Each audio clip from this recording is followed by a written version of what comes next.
Hello and welcome to episode number 5 of the Crisis Intelligence Podcast. Today is Sunday, July 6th, 2014. I'm Melissa Agnes, and this podcast is brought to you by Agnes Day. Let's talk crisis intelligence.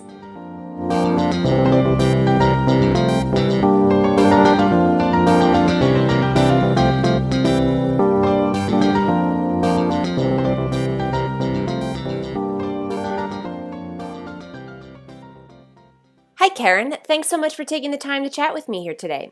So why don't you introduce yourself and tell us about what you do? Well, my name is Karen Freberg, and I'm an assistant professor at the University of Louisville. I teach strategic communication, and I also do a lot of research in social media, crisis communications, PR, and mobile technologies. You're awesome. And you're also a friend of mine, and we talk so often about the emerging technologies, and I love what you're doing with your students, with social media, and getting them to blog and getting them just to really integrate and learn the different platforms out there.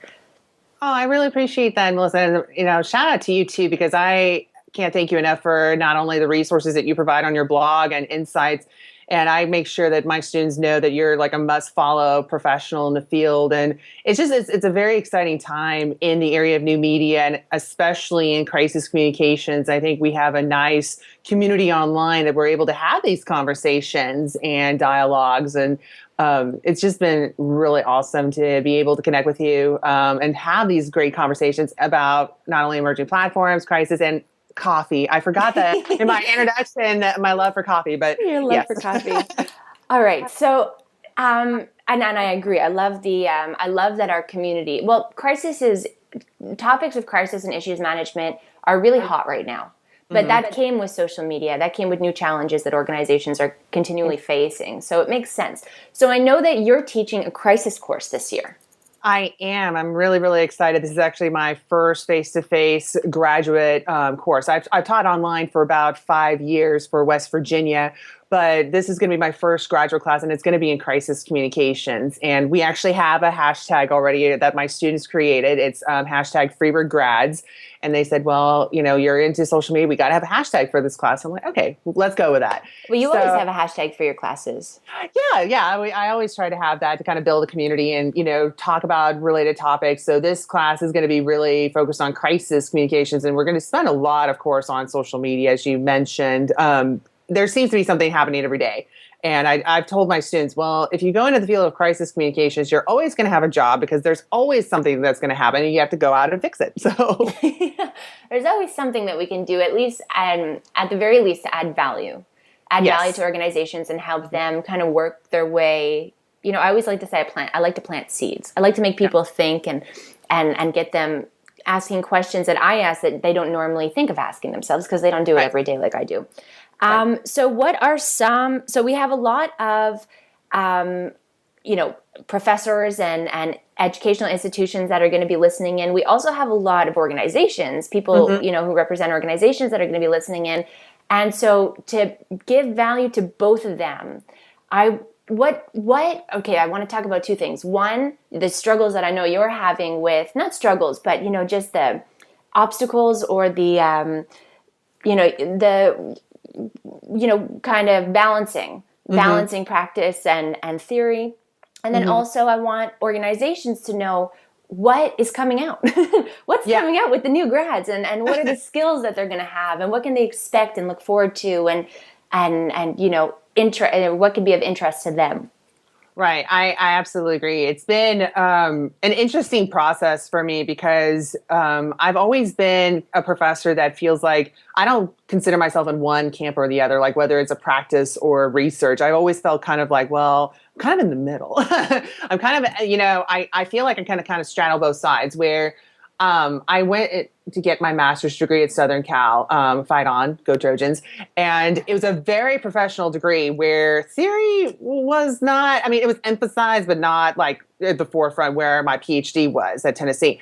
And I took 2 crisis classes, both in my master's degree and my PhD, and they were completely different. I had one that was very hands-on, real world, working with brands, coming up with strategies, and really doing a lot of crisis simulations where, it was good hands-on practice. But then at my PhD at the University of Tennessee, I really focused on the theory, the research angle, and looking at this challenge coming into the fall, I felt like, well, I want to create a class that balances both, because I'm going to have students that want to go on for a PhD, but then I have a lot that want to go into practice. So I want to make sure that I balance both of those appropriately. So the readings that I have right now for the students is a mixture of both. I'm actually using 2 books from Timothy Coombs down at the University of Central Florida, who is probably a leader in the field of research and crisis communications, and also a wonderful professional, wonderful guy.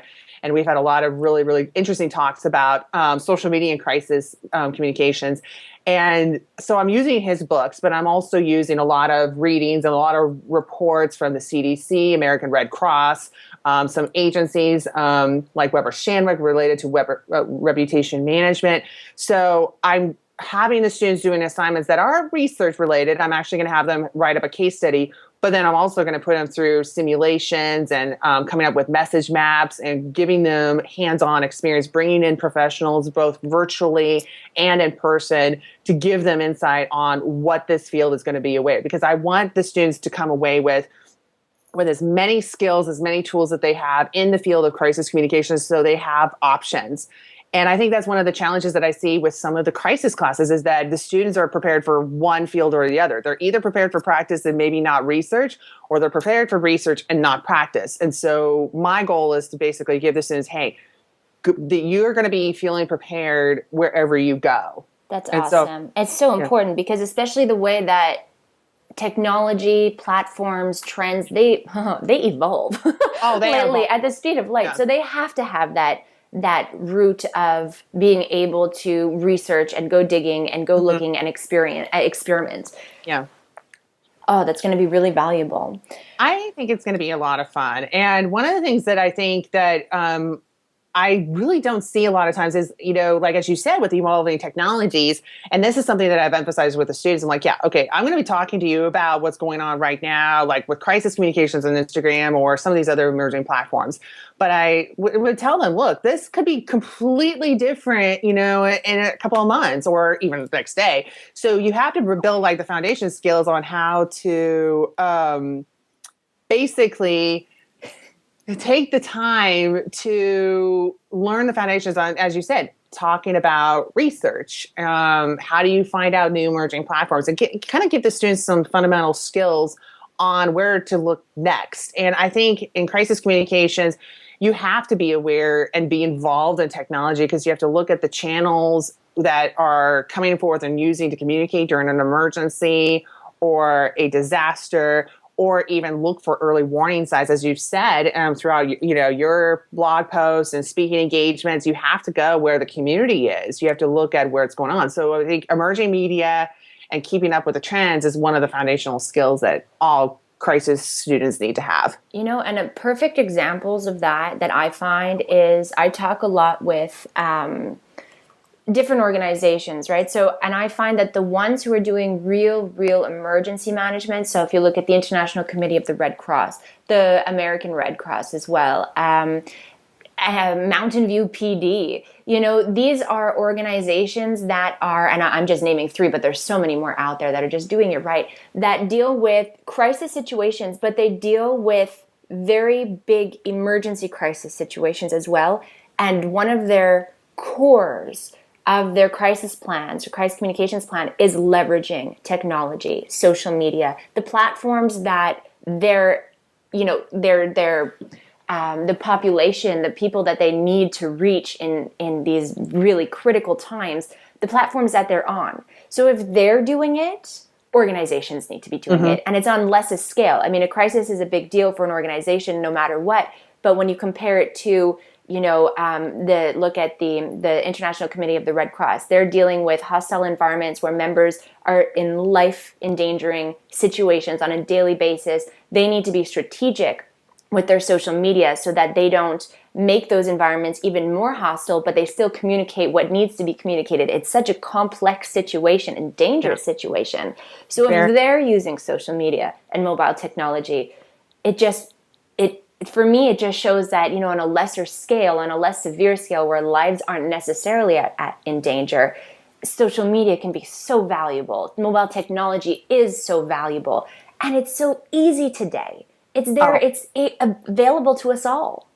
It is very easy. And it's interesting that you brought up like the emergencies and new media and with brands and organizations. And it's great to see how some of these organizations are really taking lead on this. And these are cases exactly that you want to bring forth.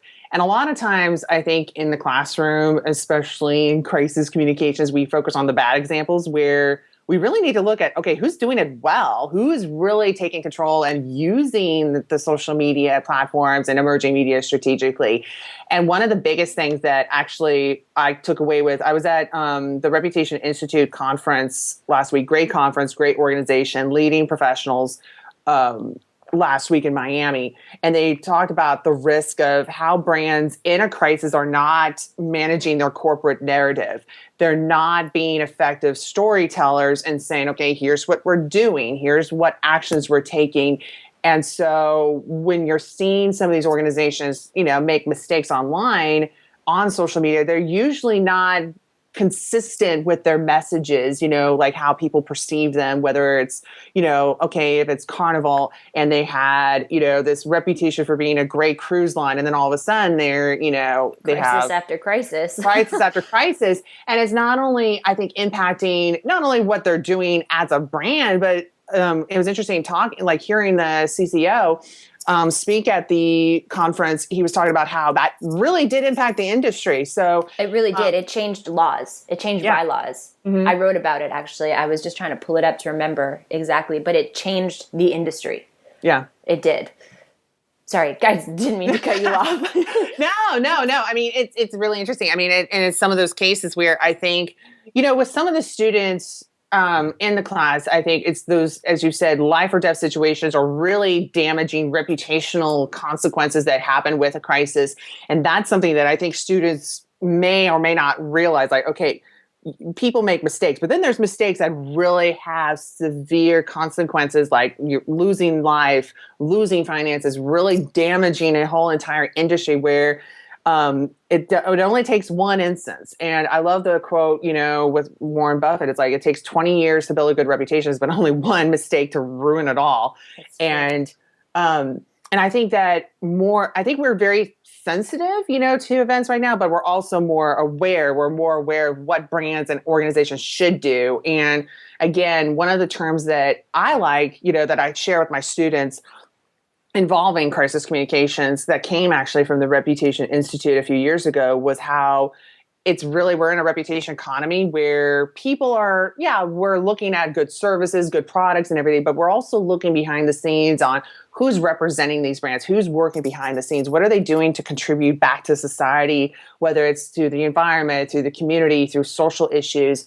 But also we're at a point where it's a reputation imperative. We have to take control. Brands have to basically say, look, we're in this environment.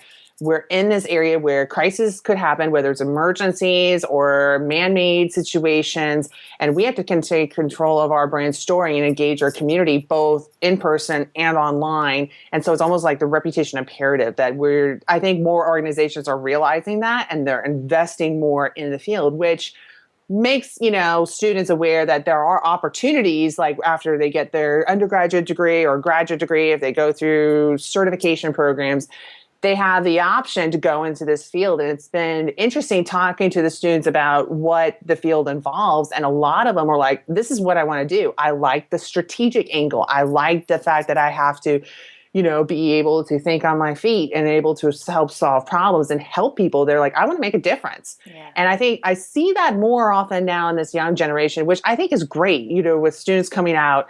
They're very excited. They're very passionate about what they're doing, and they're willing to learn. And that, as a professor, that's always refreshing to see.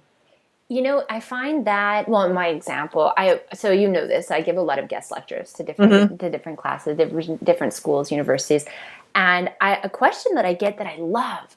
So first of all, the students, I find them to be very passionate. I find them to be very smart, very savvy. They have great questions, but then I love the Twitter follow-ups.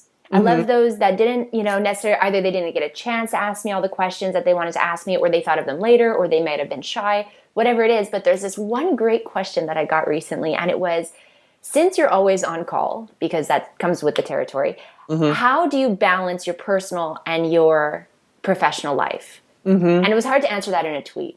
But my answer was, there's no line there. I'm passionate and I love what I do. So whether, if you call me at, I get calls sometimes at, supper time on a Sunday, or I walk out of the movie theater and it's like, oh, I missed a crisis, like I have to call somebody back, somebody's in crisis. When you're passionate about what you do, and I find that the people who do crisis management, they are really, really passionate for whatever reason. I mean, and I think it's what you said. We love to help Mm-hmm. organizations better themselves, empower themselves, help them in their time of need to not be as damaged as they could potentially be. So I think that it's a passionate industry.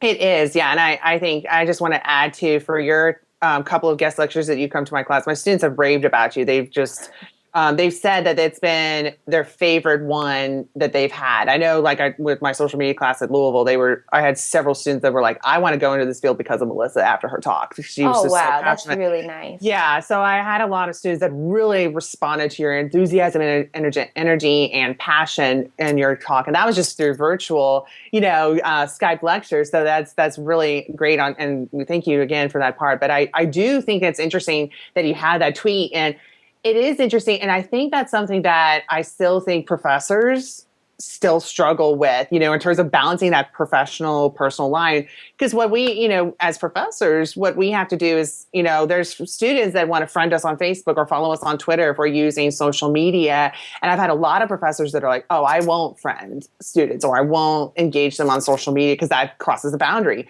And I'm looking at them like, well, it's online. I mean, and I tell my students, I warn them ahead of time. I'm like, well, okay, if you friend me on Facebook or you follow me on Instagram or on Twitter, you're going to see a lot of coffee posts. I mean, I kind of throw it out there.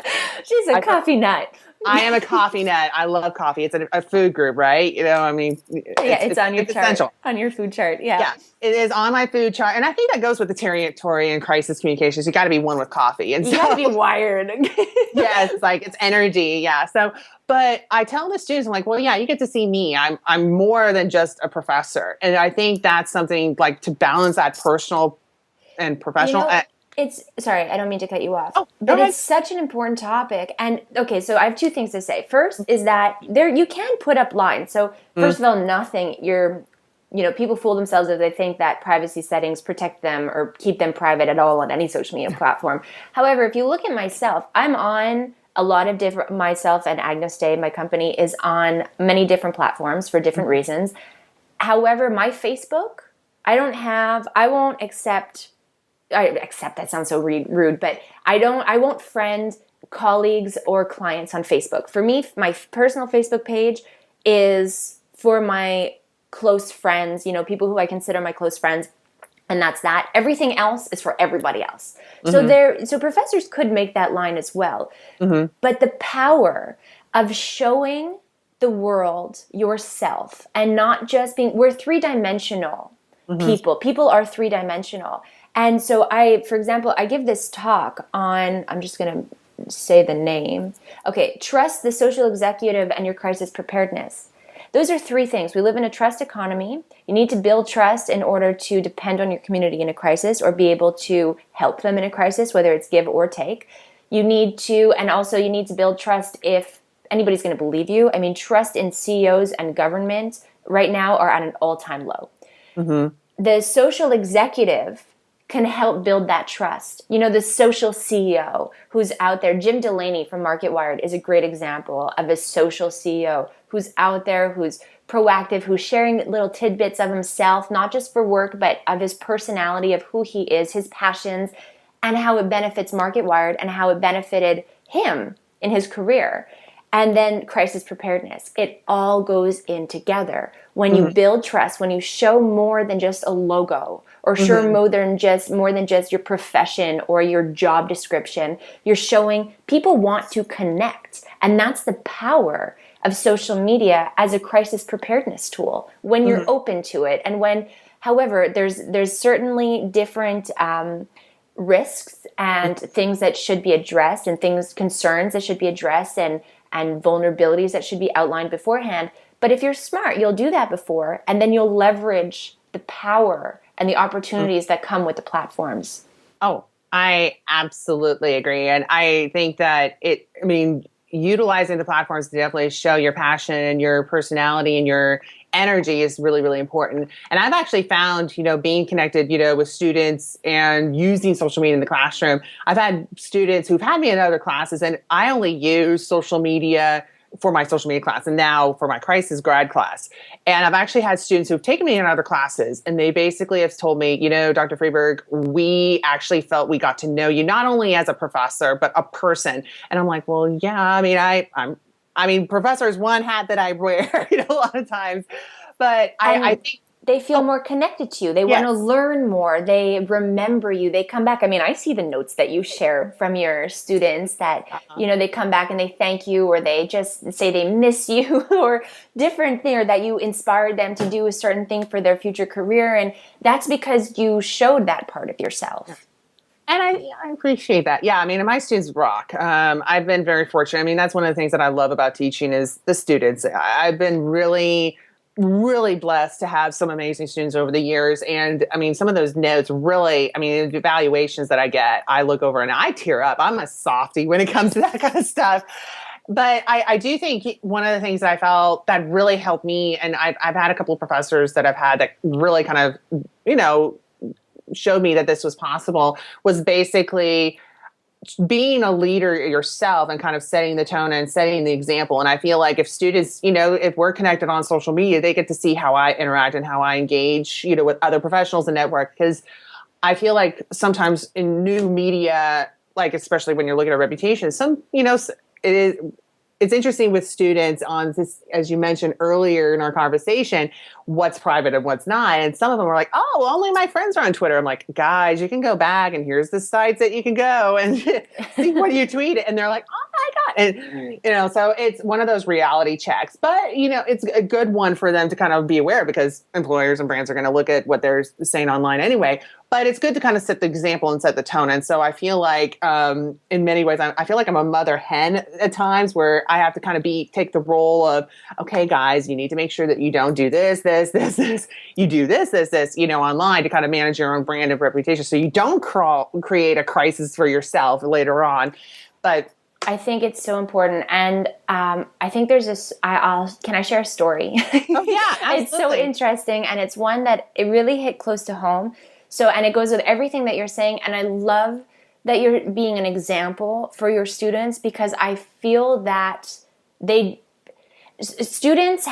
students have grown up with, or at least they've either grown up with social media, or they came into it at an age where they still kind of grew up with it, right? It's kind of intertwined into their DNA almost, sharing and posting.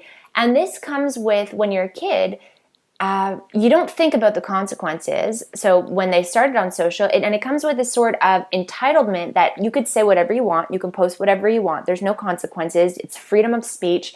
Nothing, it's just social media. It'll go away if you delete it. All of these misconceptions. And I had a cousin. I have a cousin. I have a cousin. She's 20 years old. She is brilliant. She's a smart. Have I told you this story? I think so in one of our talks, but yeah, I'd love to hear it again. For the sake of the listeners, just to kind of amplify what you're saying and the benefits for professors out there who are scared to really interact with their students, this might help. So I have a cousin. She's 20 years old. She's brilliant mind. She's studying. She's moving towards her end goals, her PhD in neuroscience, and she's just. She blows me away all the time with how smart she is. I just love talking with her. And she posted, I'm from Montreal. She lives in Montreal. And we recently had an election, so our premier left, but before the election, so during the debates, the politics in Quebec are very skewed, and people are very passionate for one side or the other. And I guess that's like anywhere. But she was watching the debates, and she got frustrated. She posted on Facebook one night publicly that somebody should do like was done with JFK with this prime minister. She was much more explicit than I just was, but she posted that publicly, and within seconds there was screenshots all over the web, all over the internet. The radio was talking about it. The local media was covering it. She is a university student at Concordia. Concordia had to step in, and Concordia is the reason why she didn't get contacted by the SQ, which is the Quebec police. Like, this was very, very serious. And everything that this girl is working towards for her academic and professional career could have come down in an instant. And that's the severity of her actions, of what she posted. It was innocent. She wouldn't have actually done anything. She wasn't a threat to anybody. She was just very, very stupid for doing this. It was not something but yet this is a bright girl. So when my uncle called me and said he knows what I do for a living, he goes, okay, can you please go Google her name and tell me how you can help her? And when I went to go see it and I sat there, I couldn't believe, knowing her. It's not like this is, an uneducated teenager or young adult who just kind of shoots off her mouth, and she's very conservative. She's very thoughtful. She just got passionate and heated and posted this. And the consequences were extreme. So, and could have been even more extreme had Concordia not had her back. And Concordia did an amazing job actually at coming to help their student. And so when I spoke to her about it, so I was flabbergasted. I was staring at my computer going, oh my God, like, what is this? And when I asked her, I go, what were you thinking? She doesn't know. She realizes that the magnitude of her actions, but she goes, I have nothing to say. I don't know what I was thinking, but I never thought that it could go this far. And that's when it hit me that parents can't teach this to their kids, not yet, because they're still learning it for themselves. It needs to fall on the responsibility of, in my opinion, of the educational institutions. We need to be teaching our young, academic professionals and our future professionals the importance, the impact, the consequences, the opportunities, the realities around social media and what that means for them. And so you setting an example is a great way to teach without teaching. Yeah. Well, and I think that's a really good case to look at. And again, thank you for sharing with me with that. And I think we're seeing more and more young students and young professionals and young adults kind of facing those kind of situations. Like you said earlier, it just takes a second. Yeah, it just takes a second. And I mean, that's been one thing that I think that is a risk. And one of the things, it's interesting, when I first started teaching a social media class, I actually helped co-teach a class when I was just finishing up my PhD at the University of Tennessee. And it was one of those things where the other professor, who is absolutely great, she really did me a favor in allowing me to be part of this class. She was on social media, but she didn't blog. And I remember the students, in the class were like, okay, why are we doing a blog when our professor's not blogging? And I would step in and say, okay, guys, okay, I'm coming here helping out with the class too, and I'm blogging. Let me tell you the benefits. And I feel like professors need to basically set that tone and set an example. And some do. I think there's some professionals that are really, really, there's some PR professors out there that I am just amazed with. They're so engaged with their class and they really set a nice example, but it's a small group still. I think there's more professors that need to kind of get the training to kind of say, okay, you're not only a professor, and like our role is changing. Our role as a professor has to change. We have to be, as you said, like we have to be involved with practice, research, mentoring, teaching, but we also have to be savvy with social media as well. We have to look at how we can present ourselves professionally. And I think, my role is I feel as a professor, I'm like, well, that's one hat that I wear, and for some people, that's all the hats that they wear. And I feel like with social media, you have to kind of manage all of those different perceptions because your brand changes, your own personal brand, and your reputation evolves too. Absolutely. And it's, it's setting that example. It's It's scary, especially for those who have been professors for, years and years, and this is new. And I understand that that it's scary. It's definitely scary to, it's new waters. It's very public. What if you make a mistake? But the fun part is that as they're learning, they can learn with their students, and that can be a way to open up and connect more personally with their students as well. Absolutely. And I think, one of the things that my fellow colleagues that have said, oh, it's public. Oh, I don't want to be connected here. I want to be able to say whatever I want. I mean, professors have these same conversations. It's very interesting going to some of these academic conferences, especially when you're talking about social media.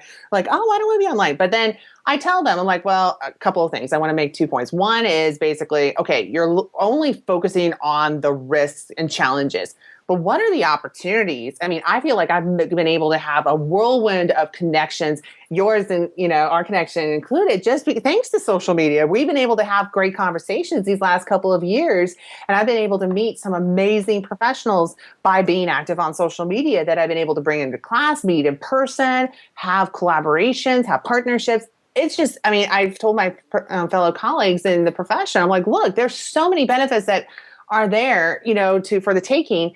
And the second thing is with students in particular, they talk about, well, I don't want to be online, or, oh, what if people read my posts like on my blog, or what if I say this and what happens? And I tell them, I said, the worst thing that you can do is have regret. And, basically if you didn't write a post, or you didn't create a blog, or you didn't position yourself out as a professional in, let's say, social media or crisis communications, you'll never know what could have happened. And I think that's a risk. And a lot of students kind of are hesitant with that. I'm like, well, what's the worst thing that could happen to you? Well, I mean, honestly. The worst thing, okay, I have 2 things to add. And if you feel like this could help them, by all means, please use me as an example. 2 things. First, when I started in this profession, I kind of found my way here through passion, through research, through studies, but really zigzagging, and just found my way here. As a lot of us do today. I didn't have any connections. I didn't know anybody in the field. I didn't know where to start. I was a young entrepreneur. I didn't have necessarily, thousands upon thousands of dollars to market and PR my company and myself. So I decided that I would blog 5 days a week. I did that for 2 years. My blog still exists, as you know. I mean, I'm there, but I'm more around 1 to 4 times a week now, kind of less pressure on myself, which is nice after 2 years. But that propelled me. That is the reason why I'm not saying that I'm in an immense place right now, but I've had opportunities like speaking and working with NATO, traveling to Bosnia to speak in front of ministries of foreign defense and foreign affairs. So things that for me were really like, oh my goodness, I get to do that, and I get to help these awesome organizations and these people. My blog literally brought me there. My experience too, but my blog is what got me everything that came to me at the time, whether it was colleagues or crisis managers who didn't know social at the time and kind of reached out to me and wanted to partner with me, everything. So the blog is an awesome opportunity when you do it right. The second point is that, of course, at the beginning, you're also vulnerable. So I had a lot of criticism sometimes from people who either didn't agree with me, that I always love, but or professionals in the industry with these great reputations who would come and say, well, have a different point of view. And I look at everything as, I love criticism and I love to learn. So I look at everything as, okay, how could I learn from this? And how could, maybe I don't necessarily agree with their perspective, but there's something in there that might connect us that I could learn from. So yes, you're vulnerable. And you have to get a thick skin, because there's trolls. There's people out there too who just want to, they exist, those damn trolls. So you have to get a thick skin. It comes with time. You're vulnerable, but the benefits far exceed the risks, in my opinion and in my experience. I can't agree with you more on those 2 points. And I mean, I have to say too, like, it was actually my blog that I started blogging actually when I finished my eligibility in track and field at SC. And I've had my website now for, a long time, almost 20 years, which is amazing. But it's evolved. And I feel like it was that one platform that really kind of held like the hub of my information, like the hub of my reputation and brand, where social media were like, in those respective platforms were kind of serving as community bases where I was connecting with people on LinkedIn, Twitter, Facebook, Instagram, and all over these places. But I always tried to drive them back to my blog on what my content was. And my content's evolved over the years as well. I mean, I talk a lot about crisis, but I also talk a lot about teaching and social media. I do have my travel blog posts and food. I mean, but I'm like, well, that's me. But I agree with you about the criticism. When I started blogging and really not only getting involved in research and being a professor, I felt like a lot of people that were supporting me, but I had a lot of people too in the profession that were labeling me. It's like, well, you're not theory based and you're not a professional, so you're a blogger. I actually was told that at a conference. I'm like, I was actually said, oh, you're not a researcher, you're a blogger. And I'm like, wait, what about those 3 little letters after my name? But No you know, kidding. I take that. I'm like, well, okay. And I kind of used my athletic background, you know, and I'm like, okay, that's going to motivate me to basically say, okay, I can do this. I'm not going to be the cookie cutter shape PhD new assistant professor. I'm going to be me. I'm going to take this and going to make my own brand of it. And one thing that I've told my students that I learned in track, but I'm also learning in academia and research is there's going to be people that will absolutely love what you say and what you do. You're going to have these loyal people that are going to be like, this is a great research study. You really hit the nail on the head. You really are contributing to the field. Or, wow, I love the fact that you're sharing your syllabus or sharing your teaching research. But then I also tell them, hey, there's going to be people that will not like you no matter what you do because of what you stand for. And you got to be, that was something that I learned when I was an athlete in track and field. There's going to be people that will not like you because of what you represent. But then you have to question yourself, would I want those people to like me?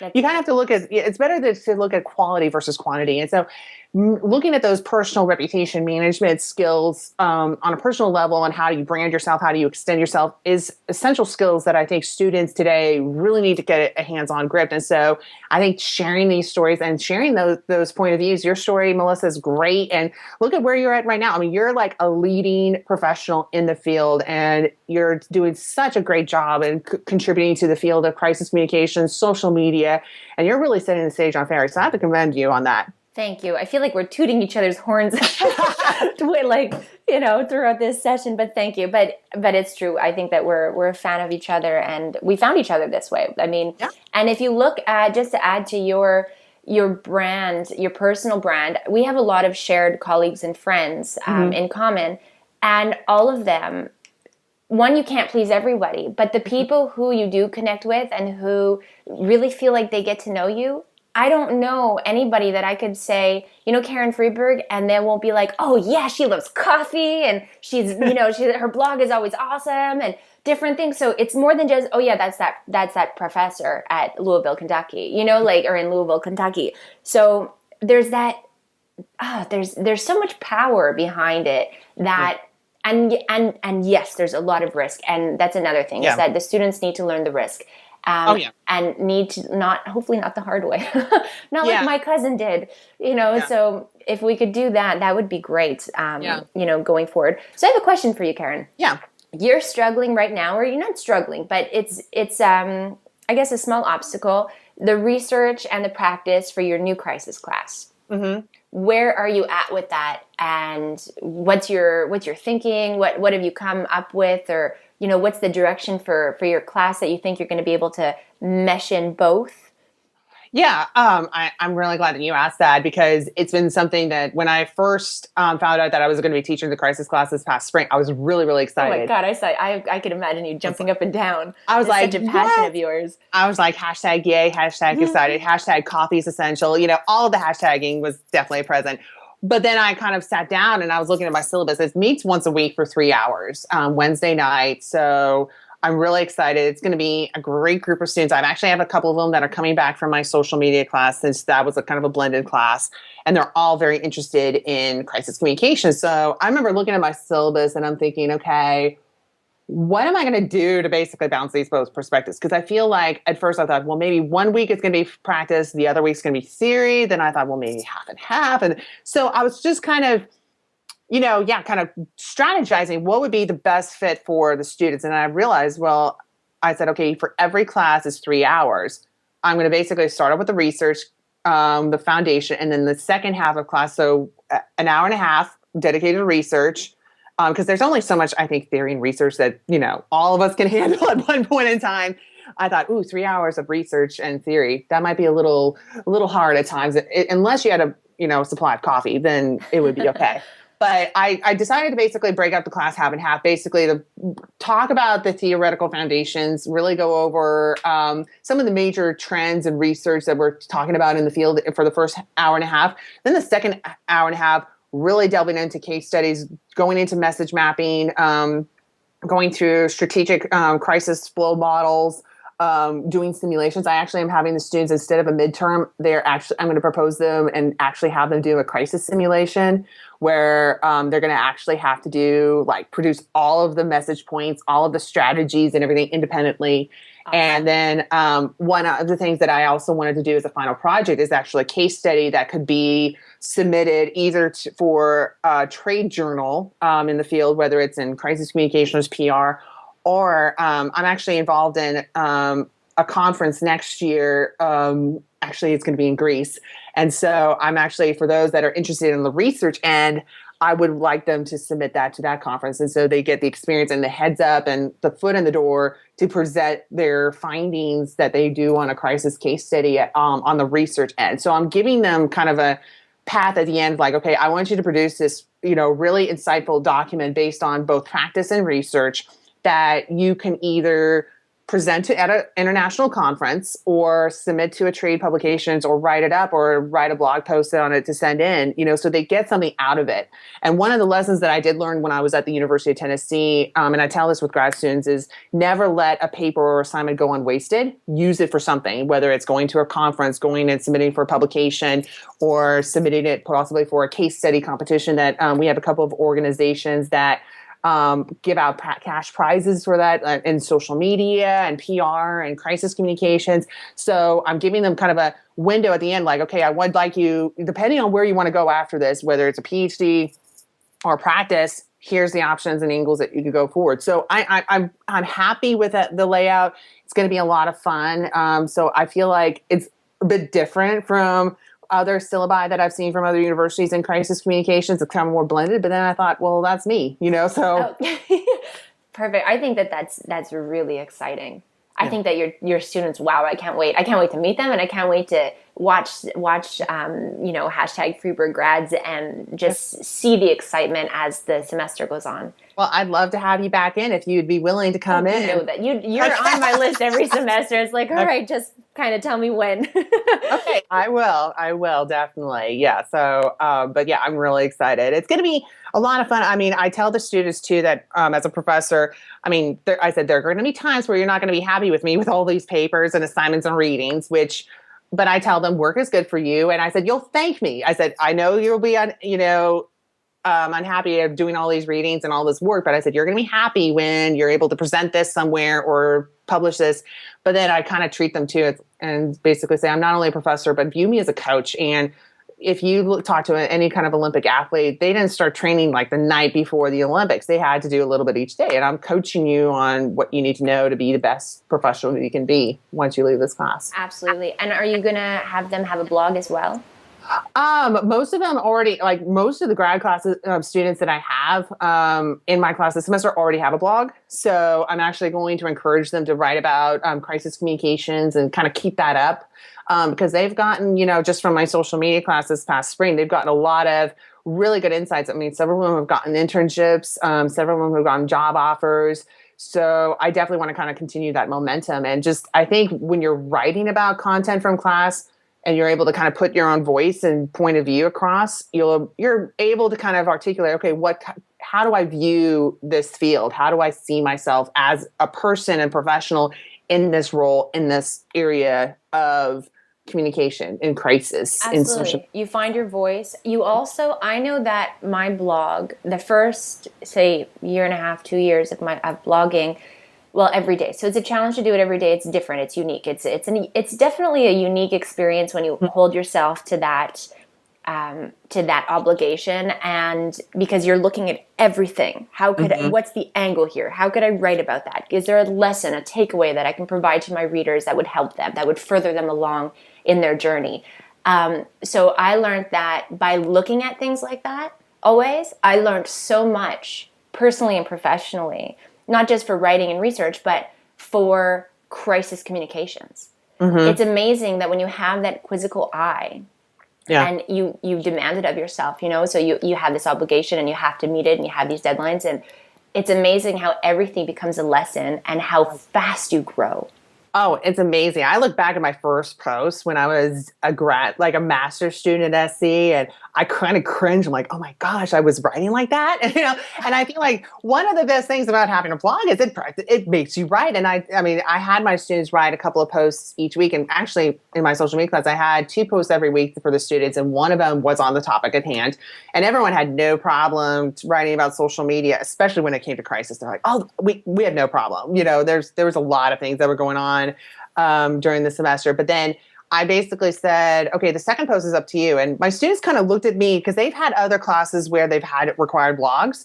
And they kind of looked at me like, what do you mean? Like, it's up to us. I'm like, well, it's your decision. You have to, what's your passion? What are areas of interest? Because I mean, student and intern or professional is one area that you have as part of your brand.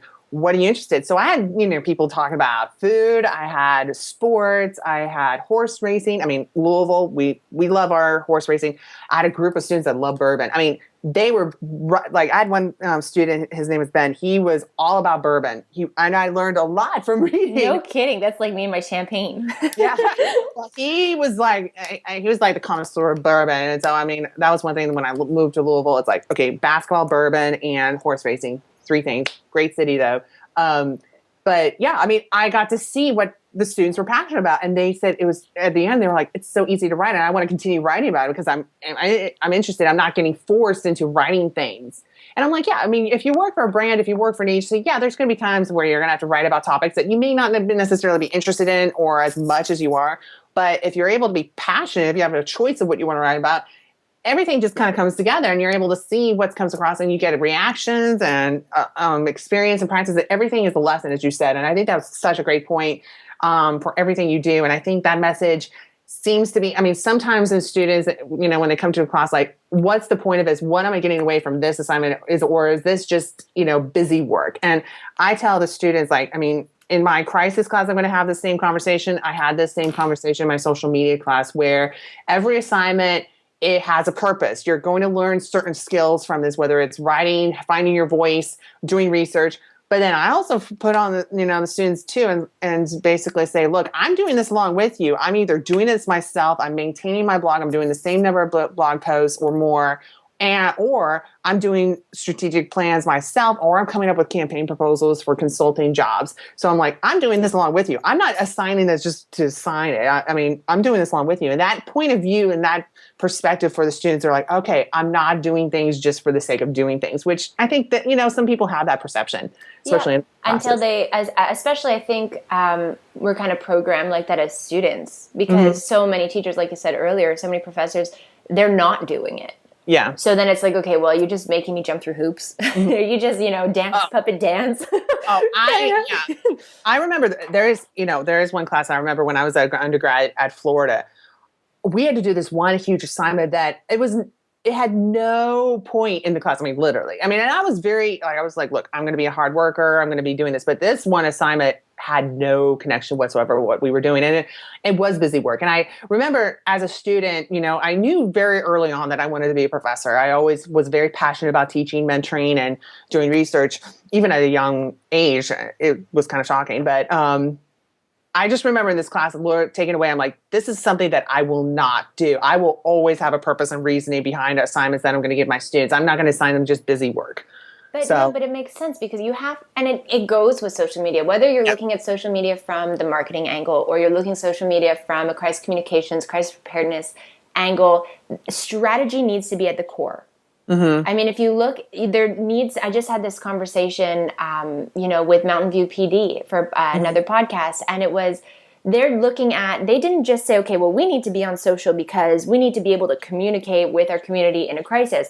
It was, okay, what's the end goal? What can we look at? What research can we do right now? Where do we think that we should be in 3 months and why, in 6 months and why, in 9 months and why, and so forth? There needs to be strategy. I'll give you an example. A great example that I love to use is the Atlanta School District. They, last year, they had not a school shooting in the school, but there was an incident outside of the school and a student was grazed by a bullet. So of course they had to go through lockdown. They had to put the school into lockdown. Parents didn't know what was going on. The media didn't know what was going on. They were seeking answers. Of course, this is a crisis. Nobody was hurt, thankfully, and the culprit, the attacker, was apprehended. But nobody knew in the moment what was going on with their kids and what to report to what the media could report. The Atlanta School District did an amazing job at communicating on Twitter. They did an amazing job. I wrote a blog post that how amazing they communicated in real time. The information was there. Links were there. Hashtags were being used. However, the underlying, what they forgot was to tell everybody that they were on Twitter.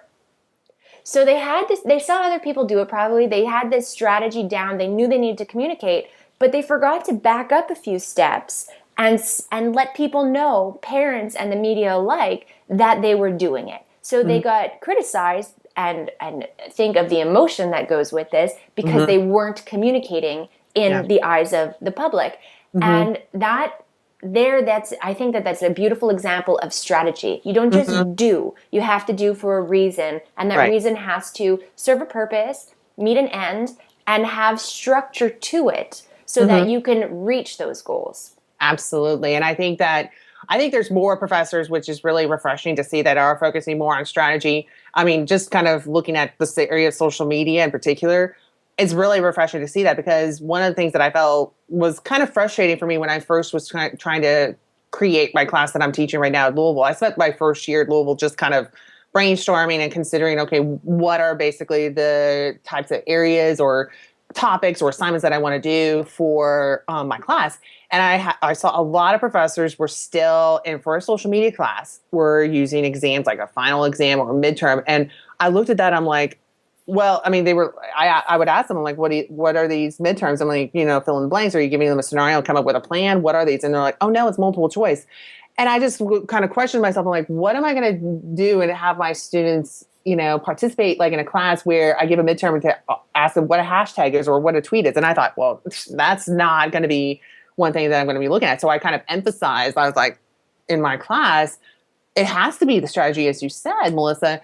It has to be looking at, okay, here's basically the key components, characteristics, best practices, and risks that are attributed for each of these platforms and ways of communications. But here's how you apply it. Here's how you can go about it doing it. And that creativity, that spark that you see with the students when it comes through these assignments and this practice and these exercises, and the lessons that they learn from that hands-on experience are what make it so important and so impactful on their overall learning and view that they're able to be prepared for the workplace. I think that's essential. It's absolutely essential. It's pointless otherwise. It's absolutely pointless. Karen, I love chatting with you. We could go on for hours and hours. Tell people where they can find and follow you. Well, I'm pretty much on all over the place on social media. Just follow the coffee. Yeah. Oh, I like that. Yes. Coffee. Yes. I have my blog. It's at karenfreberg.com/blog. I'm on Facebook, Twitter, Instagram, LinkedIn. My Twitter handle is kfreberg, Freberg.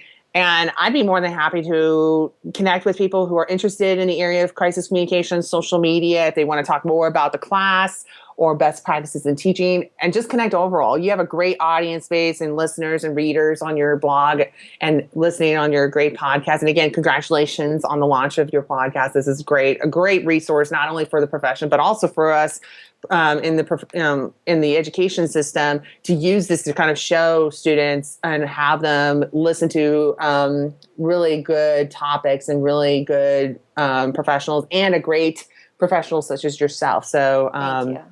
Yeah, it's been a great being part of this podcast. And yes, we can definitely talk a lot. I think that comes with the coffee. I think that's, we're both, like you said, we're wired. Yeah, pretty much. Yeah. No, thank you so much for spending the time. I hope that, I think that there's so much value in this conversation, and I hope that it helps others. So thank you so much, Karen. Thank you so much. We'll talk soon. Absolutely.